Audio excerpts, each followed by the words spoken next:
శాసనసభ్యులు గౌరవనీయులు గద్దె రామ్మోహన్ రావు. అందరికీ నమస్కారం. విజయవాడ నగరం రాజకీయ చైతన్యం కలిగిన నగరంగా 100 సంవత్సరాల నుంచి కూడా అలాంటి కీర్తి కలిగిన నగరం. అంతేకాదు పత్రికా రాజధాని ఏదైనా ఉందంటే అది విజయవాడ అని చెప్పి గతంలో ఎన్నో సందర్భాల్లో మనం చెప్పుకున్నాం.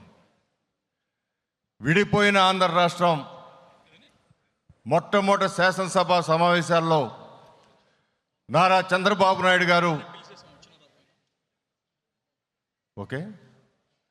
నారా చంద్రబాబు నాయుడు గారు విజయవాడ నూతన ఆంధ్ర రాష్ట్రానికి రాజధాని అని చెప్పి ఆయన అనౌన్స్ చేసిన తర్వాత అనేక రకాలుగా కష్టాలకు ఓర్చుకొని ఆయన ఒక రాజధాని నిర్మాణం ప్రారంభించి ఇవాళ విజయవాడ నగరాన్ని కొంచెం ప్రపంచ పటంలో తీసుకెళ్ళిన వ్యక్తి నారా చంద్రబాబు నాయుడు గారు.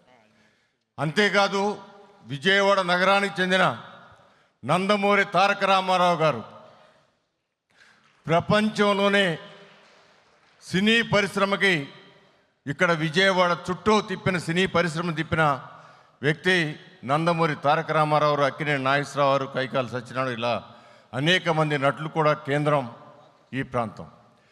ఇలాంటి ప్రాంతంలో రాజధానిని ఘనంగా నిర్మించుకుంటూ అదే సమయంలో ఈ విజయవాడ యొక్క ప్రగతిని, ప్రతిష్టని, కీర్తిని ప్రపంచానికి మరొకసారి ఈ కార్యక్రమం ద్వారా చాటి చెప్పాల్సిన బాధ్యత ప్రతి ఒక్కరి మీద ఉందని తెలియజేస్తూ ఈ కార్యక్రమాన్ని లాంచ్ రోజు అందరికీ అభినందనలు తెలియజేస్తూ ఇదే ఉత్సాహంతో ఈ నెల రోజుల పాటు ఈ కార్యక్రమం సక్సెస్ చేయడానికి ప్రతి ఒక్కరు కూడా తమ ముందుకు కృషి చేయాలని మనస్ఫూర్తిగా కోరుకుంటూ సెలవు తీసుకున్నాను. జై హింద్, జై జన్మభూమి.